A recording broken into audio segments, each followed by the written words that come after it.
Después del fracaso total de las negociaciones con Irán, Donald Trump dio la orden de ir a la guerra contra el régimen iraní hasta la victoria total y el cumplimiento absoluto de todas las condiciones de los Estados Unidos de América. Quiero todo. No quiero el 90%, no quiero el 95%, quiero todo. Yo predigo que Irán volverá a la mesa de negociaciones y nos dará todo lo que queremos. Esa fue la declaración contundente que hizo hoy Donald Trump, cuando se hizo evidente que las negociaciones habían fracasado por completo. El Comando Central del Ejército de Estados Unidos ya envió buques de guerra para un bloqueo total de Irán en la zona del estrecho. Y de hecho, Trump anunció un bloqueo total del estrecho de Hormuz. Las negociaciones entre Estados Unidos e Irán terminaron sin ningún acuerdo, aunque duraron 21 horas. Por eso, Donald Trump declaró que las acciones militares se reanudan con nueva fuerza. Incluso amenazó, cito, con destruir Irán en un solo día. Pero probablemente se pregunten qué sentido tiene que Donald Trump bloquee el estrecho de Hormuz si ya está bloqueado por los iraníes. A esta interesante pregunta, y no solo a esta, responderemos en este episodio. Me llamo Alexei Pechi, vamos a discutir este tema juntos. Pero antes de empezar, les pido que se suscriban a este canal y le den like al episodio. Escriban cualquier comentario que tengan. Suscríbanse a mi canal de Telegram Pechi News, el enlace está en la descripción de este video. Ahí publicamos noticias de último momento en cuanto las recibimos. I could take out Iran in one day. Entonces, ahora vamos por partes. Las negociaciones entre Estados Unidos e Irán, que tuvieron lugar el sábado 11 de abril en Pakistán, terminaron sin resultados. Entre las principales discrepancias están las exigencias de Irán de mantener el control sobre el estrecho de Hormuz y de no entregar sus reservas de uranio enriquecido. La situación de estancamiento pone en peligro la tregua de 2 semanas alcanzada la semana pasada y crea el riesgo de que se reanuden y escalen las hostilidades. El vicepresidente de Estados Unidos, J.D. Vance, quien encabezó las negociaciones con los iraníes, declaró que las partes mantuvieron discusiones sustanciales durante 21 horas, pero no lograron superar las discrepancias. A continuación, una cita de J.D. Vance.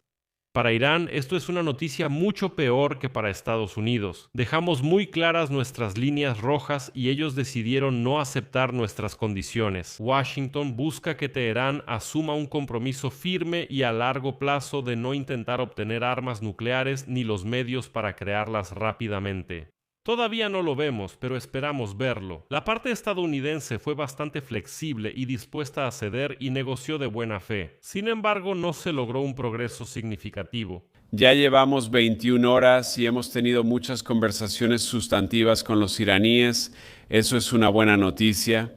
La mala noticia es que no llegamos a un acuerdo, y creo que eso es una mala noticia para Irán, mucho más que para los Estados Unidos de América. Por eso regresaremos a los Estados Unidos y al no tener un acuerdo, hemos dejado muy claro cuáles son nuestras líneas rojas, cuáles estamos dispuestos a aceptar y cuáles no estamos dispuestos a aceptar. Justo después de esta declaración de J.D. Vance, varios medios iraníes afirmaron que el fracaso de las negociaciones se debió a la falta de realismo de la posición de Estados Unidos y a sus demandas excesivas. Las delegaciones llevaron a cabo varias rondas de negociaciones en diferentes formatos. Y entonces J.D. Vance informó que el grupo estadounidense consultó al presidente Donald Trump muchas veces, con el secretario de Estado Marco Rubio, el ministro de Guerra Pete Hegseth, el secretario del Tesoro de Estados Unidos Scott Bess y el comandante del Comando Central de Estados Unidos, el general Brad Cooper. Y así, todas estas negociaciones continuaron durante 21 horas. Al final, quedó claro que Irán está absolutamente seguro de que aún puede luchar, al igual que Estados Unidos.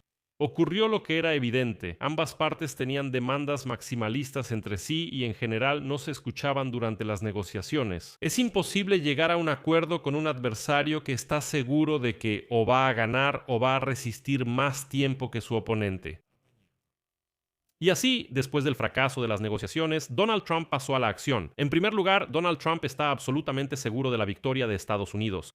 Él declaró, cito, quiero todo, no quiero el 90%, no quiero el 95%, quiero todo. Yo predigo que Irán volverá a la mesa de negociaciones y nos dará absolutamente todo lo que queremos. No tienen ninguna carta fuerte. Más tarde, Donald Trump anunció el inicio del bloqueo naval del estrecho de Hormuz por parte de las fuerzas navales de Estados Unidos. Prepárense, a continuación habrá una gran cita de Donald Trump. Entonces, esto es lo que tenemos. La reunión fue bien, se llegó a un acuerdo en la mayoría de los puntos, pero en el único tema realmente importante, el nuclear, no. Inmediatamente, las fuerzas navales de los Estados Unidos, las mejores del mundo, comenzarán el proceso de bloqueo de todos los barcos que intenten entrar. En algún momento pasaremos al principio de que todos pueden entrar, todos pueden salir. Pero Irán no permite esto, simplemente diciendo, cito, que podría haber una mina en algún lugar de la que nadie, excepto ellos, sabe. Esto es un chantaje mundial. También he ordenado a nuestra flota buscar e interceptar cada barco en aguas internacionales que haya pagado un arancel a Irán. Nadie que pague un arancel ilegal tendrá un paso seguro en mar abierto. También comenzaremos a destruir las minas que los iraníes han colocado en el estrecho. Cualquier iraní que nos dispare a nosotros o a barcos civiles será destruido. Irán sabe mejor que nadie cómo poner fin a esta situación que ya ha destruido su país. Su flota ha sido destruida, su fuerza aérea ha sido destruida, su defensa antiaérea y sus radares son inútiles. Jamenei y la mayoría de sus líderes están muertos. Todo es por sus ambiciones nucleares. Aquí es donde deben recordar a Jamenei. El bloqueo comenzará en breve. Otros países también participarán en este bloqueo. No se le permitirá a Irán obtener ganancias de este acto ilegal de chantaje. Necesitan dinero y, lo que es más importante, necesitan armas nucleares. Además, en el momento adecuado, estamos completamente preparados para actuar y nuestras fuerzas armadas terminarán de destruir lo poco que queda de Irán. Fin de la cita. Por eso les dije que prestaran atención a lo que Donald Trump escribe sobre que Khomeini está muerto. Y por cierto, ese es el error que muchos comentaristas cometen al decir que el líder de Irán últimamente ha sido Khomeini. Bueno, ese es un gran error porque el último líder fue Jamenei, no Khomeini. Ruhollah Khomeini, murió en 1989. Él fue el primer líder de la República Islámica de Irán y después de él ya fue Jamenei. Por eso es muy extraño que el presidente de Estados Unidos confunda a Jamenei con Khomeini y escriba que Khomeini ya murió. Bueno, en realidad sí, él murió en 1989, pero disculpen, eso es solo un pequeño paréntesis lírico. Aquí es importante prestar atención al hecho de que los barcos chinos, indios y pakistaníes fueron de los pocos que pasaron por el estrecho bajo el acuerdo con Teherán. Esto significa que la orden de Trump de interceptar podría poner a Estados Unidos en camino de un conflicto y también con esas partes. Y, por cierto, hoy en Fox News le recordaron a Trump que él prometió imponer aranceles del 50% a todos los productos de cualquier país que suministre equipo militar a Irán. Y entonces Trump declaró que no olviden que esto también aplica para China. Cita. Sí, esto aplica para todos, incluyendo a China. Si descubrimos que China, porque te he escuchado reportes en las noticias de que China está suministrando los llamados misiles antiaéreos portátiles, dudo que hagan eso, porque tenemos ciertas relaciones y creo que no actuarían de esa manera. Quizás al principio de la guerra suministraron algo, poco a poco, pero no creo que vayan a continuar. Pero no, si los atrapamos haciendo eso, recibirán un arancel del 50% y eso es simplemente una cantidad colosal. Bueno, y por supuesto, Donald Trump declaró que Estados Unidos es capaz de destruir completamente a Irán en un solo día. Cita. Podría destruir Irán en un solo día. En una hora podría dejar fuera de servicio toda su energía. Cada una de sus plantas eléctricas. Y eso es muy serio. Pero no quiero hacer eso, porque la recuperación le tomaría a Irán unos 10 años y el país nunca podría recuperarse por completo. Estados Unidos ya destruyó un puente iraní solo para mostrarles las capacidades que tienen las Fuerzas Armadas estadounidenses. Pero aquí estoy seguro, todos tienen una pregunta principal. Donald Trump anunció el bloqueo del estrecho de Hormuz. ¿Y para qué Estados Unidos quiere bloquear el estrecho de Hormuz si ya está bloqueado por Irán? Además, esto afectará aún más a los países del Golfo Pérsico. ¿Cuál es la idea de tal bloqueo y qué se supone que logrará?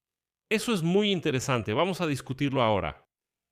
La cuestión es que, técnicamente, el estrecho de Hormuz no está cerrado. Irán está permitiendo gradualmente el paso de algunos petroleros a cambio de una tarifa de hasta $2 millones por cada barco.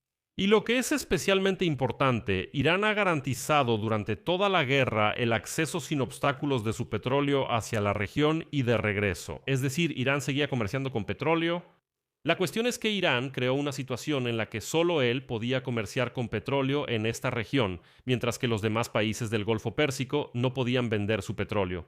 Y además, como saben, Donald Trump levantó las sanciones al petróleo iraní justo en medio de la guerra. Como resultado, durante la guerra, Irán aumentó sus suministros de petróleo en 100.000 barriles por día, alcanzando casi los 2 millones de barriles diarios. Por eso, al bloquear el estrecho de Armutsky, Donald Trump podría haber cortado una fuente clave de financiamiento para el gobierno y las operaciones militares. Esta es una palanca que la administración de Donald Trump hasta ahora no se ha atrevido a utilizar. Porque el bloqueo del estrecho, incluso para el petróleo iraní, podría provocar un fuerte aumento en los precios del petróleo y la gasolina en todo el mundo. Porque pase lo que pase, el petróleo iraní cubría parte de la demanda mundial. Por eso las fuerzas navales de Estados Unidos permitían que los petroleros iraníes pasaran por esa región. Y los estadounidenses como que hacían la vista gorda al hecho de que Irán no solo seguía comerciando, sino que aumentaba su comercio de petróleo durante el periodo de guerra. Lo repito una vez más porque Trump también les quitó las sanciones. Y cualquier petróleo que se exporte de la región en este momento puede ayudar, al menos parcialmente, a contener el aumento de los precios del petróleo. Y en eso se basaba el cálculo. La administración de Trump, les recuerdo, bloqueó la venta de petróleo iraní desde que en 2018 se retiró del acuerdo nuclear iraní. La decisión de Donald Trump de levantar las sanciones contra el petróleo iraní el mes pasado, una vez más en medio de la guerra, liberó una cantidad bastante grande de petróleo. Son 140 millones de barriles. Bueno, eso según los datos oficiales. Y eso, según los datos de la Administración de Información Energética de Estados Unidos, es suficiente para satisfacer toda la demanda mundial de petróleo durante aproximadamente un día y medio. Bueno, vuelvo a enfatizar, toda la demanda.